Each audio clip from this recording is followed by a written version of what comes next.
Hey everybody, welcome to Photography with Andrew Link. Today we're talking about centering yourself. Or more accurately, centering your photos. So let's go ahead and dive right into talking about finding your center in photography. Alright, now, what we're going to talk about today, seriously, is using square photos that are centered. Now, that's a little bit unusual as a topic. You know, a lot of times when we're taking photos, we really try and talk about the rule of thirds. You know, we want to have something placed right here, or here, or here, or here. You know, you want to find those thirds marks on the sides and the up and down and really put your subjects at those locations. That's not what we're doing today. Today we're focusing first of all on having a square frame for your photos instead of going for something that's really vertical or really wide. The other thing that we're going to be talking about is really putting your subject right there at the center, if you even have a clear subject. Now, of course, I'm breaking this rule right here in my first example photo, where if we have a subject to this photo at all, it's the end here. You know, it's up here in the corner. We have all of these glorious lines that just pull us up into the corner. Or do they pull us out of the corner and make us really, really think about the path away from that bright corner and into the distant darkness of the other corner? This is all up to you to figure out as the viewer. As the photographer, I've chosen to make this a square photo because I wanted that to contrast with all of these glorious long lines, just like the frilly metalwork contrasts with the deep black of the sky above it. Now, there's plenty more that we're going to talk about here, so let's move on.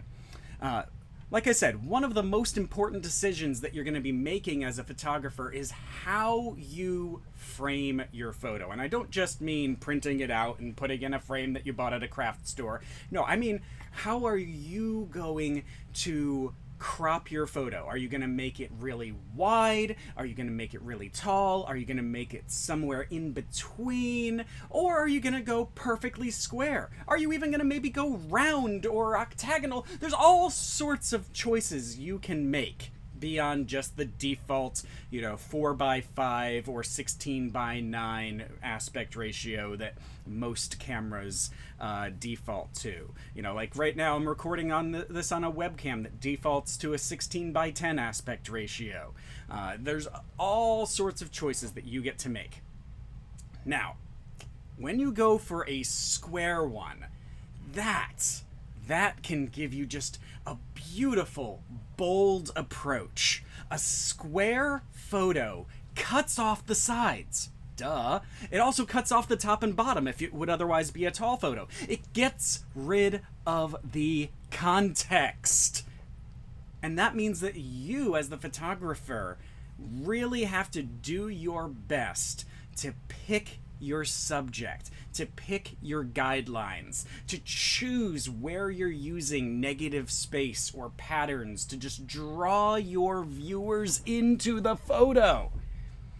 Because you're not going to be able to depend on context to do that. Now, one thing you do have to be cautious of here is that when you are using a square aspect ratio, first of all, you're losing that context. So you have to make sure that you're very careful about what your subject is.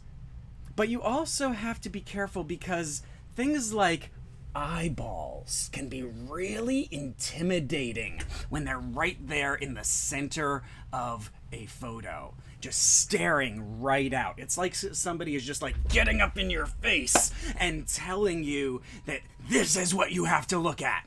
And that can be a little intimidating sometimes. So if that's the feel you're going for, awesome. If you're going for something that's a little bit more peaceful, then you're going to have to be careful that you don't have those eyes staring too intensely. You have to be cautious about like the directions you give your model or the treats that you wave for your dog or whatever.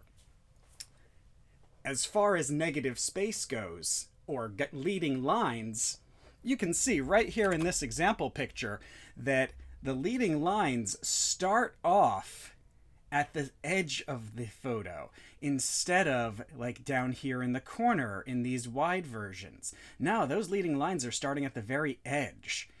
Also, little tiny subtle imperfections can show up. Like for example, in this example photo, I was parked when I took this picture, but I didn't get out of the car in order to take it. And so you can see that the center lines are just a little bit off to the side. Not necessarily a problem, but much more noticeable in a square composition than in a wide composition, and certainly more noticeable than if we had gone for something where the road was a little bit off to the side instead of centered. So you do have to be careful about those leading lines. You have to be careful about that negative space. You got to be careful about those eyeballs. Now, going on to a few more examples, just to kind of talk about things that square photos can help you with, but stuff you got to be cautious of.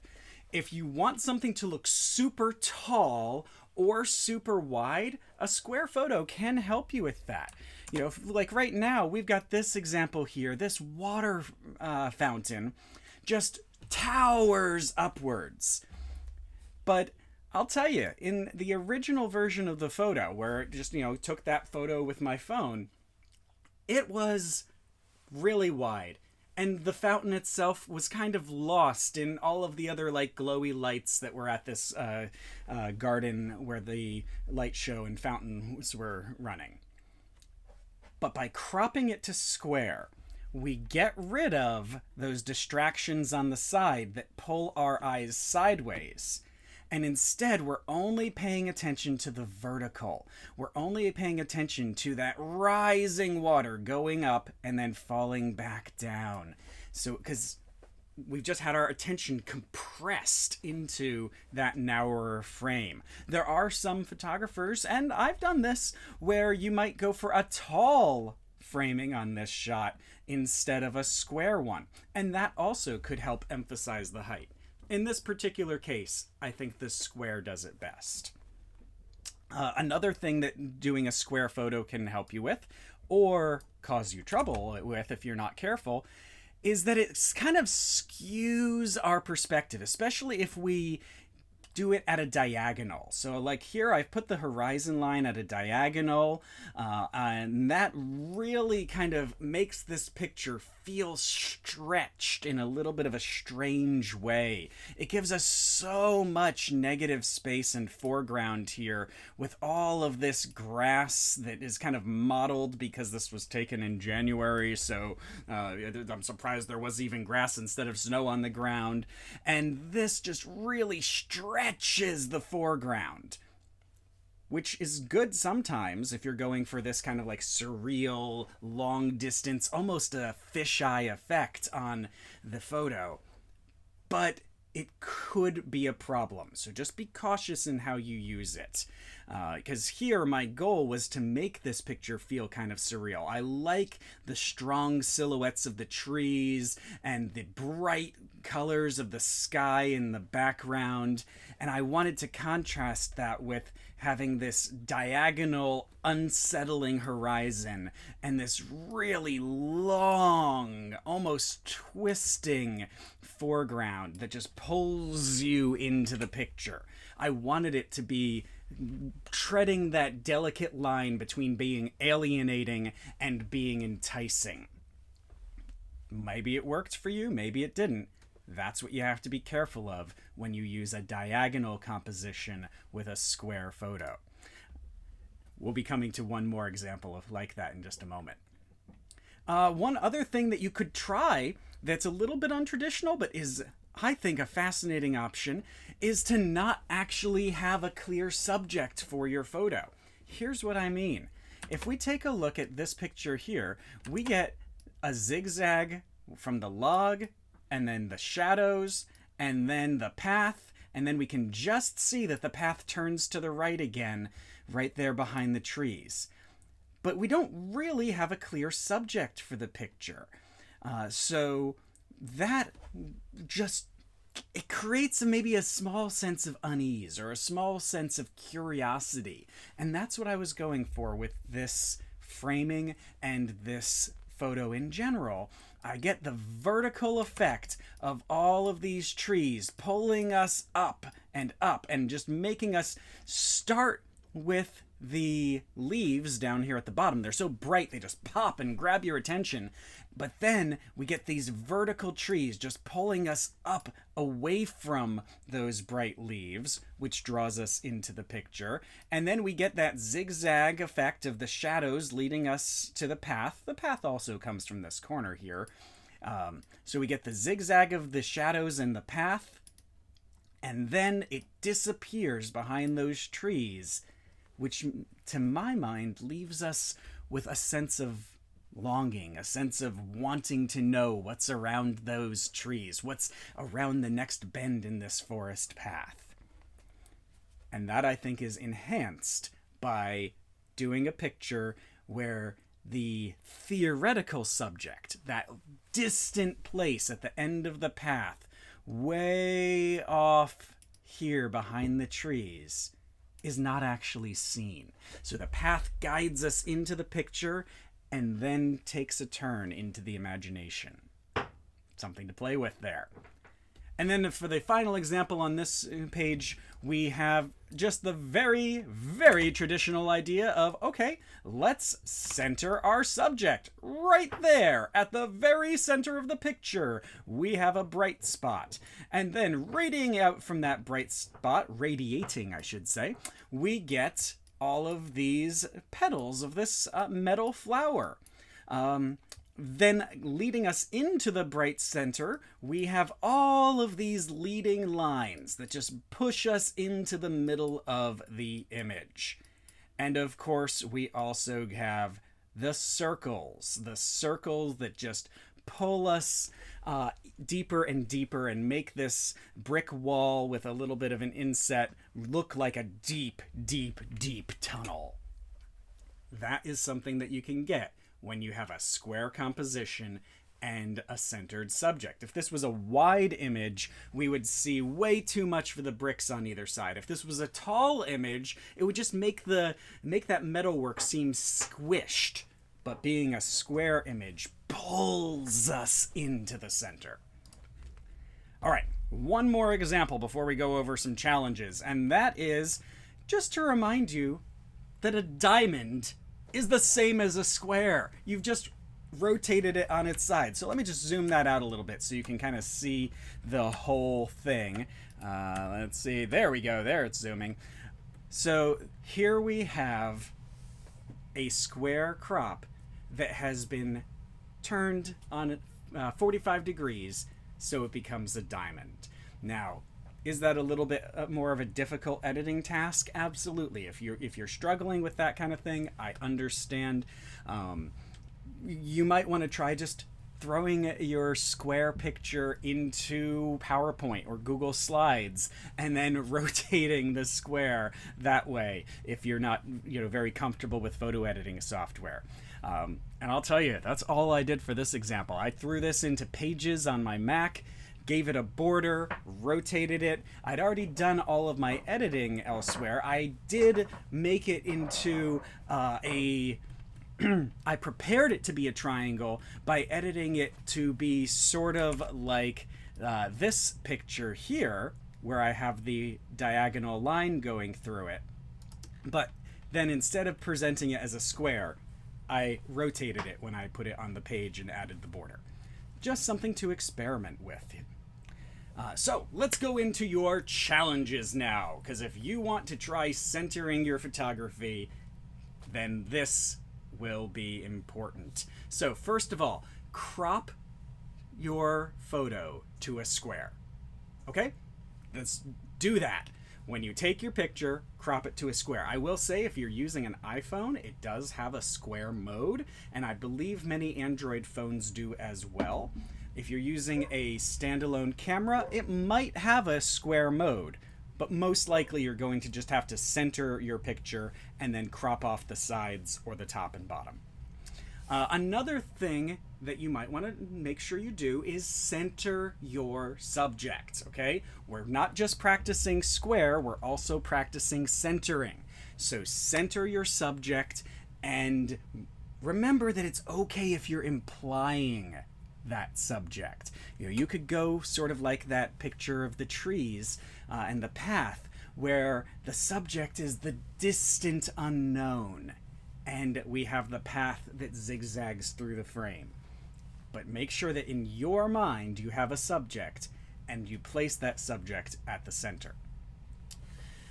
Speaking of implied subjects and zigzagging lines, remember that leading lines are still important. So make sure that you play with leading lines in some of your images. They might come from the corners of the image, they might come from the sides of the image, they might be like that circular one that you can just see up there, where they're from all the sides and just converging into the middle. Or it might be like our first photo, where they're coming from a corner and radiating out. Try different things, because you get some really, really cool contrasts of just how a picture can make you feel based on just that contrast between the strong, solid, obvious square shape and the radiating lines or the leading lines. It just gives a beautiful sense of dissonance sometimes. All right, do remember that a subject might appear extra tall or extra wide when you are cropping it to square. So just kind of keep that in mind as you're doing your cropping. Remember to take several different photos of your subject from like different heights and angles. And don't forget that pivoting can also give you interesting effects. Just like the lines can, having a photo that's not absolutely perfect straight on, but has an angle to it, up and down or side to side, and then throwing that into a very square centered composition, it might feel uncomfortable, it might be unsettling, but it can be a great picture. And then finally, if you are able to, try doing a diamond picture. Do everything we just talked about, but make sure that you do your edit to a 45-degree angle, so it's going from corner to corner, and then display your image as a diamond. So throw it onto Google Slides, throw it into PowerPoint, anything that you can import a picture and then rotate it. Maybe add a little bit of a border so it's clear where the picture is, and where the background, where the photograph begins and where the background ends. I think that you can have some really cool results. All right, folks, time to wrap that up and send you on your way to take some awesome photos. I hope that you have a great day, and if you have any questions, feel free to leave them down there in the comments. I know that I ramble a little bit, I know that I kind of stop and start now and then, and I'm getting a little disorientated by the fact that I have to point this way in order to point at my pictures. I think I need to go ahead and mirror the camera, even though that means that it happened again, even though that means you wouldn't be able to read the labels on the books behind me. I think I might need to do that, because it's really just ingrained into me that I like to point at things. And of course, there's also the part that whenever I'm looking at my notes, it looks like I'm looking away at the edge of the frame. So, have a wonderful day. Feel free to leave me any questions or comments, and go out there and take some awesome pictures. Bye.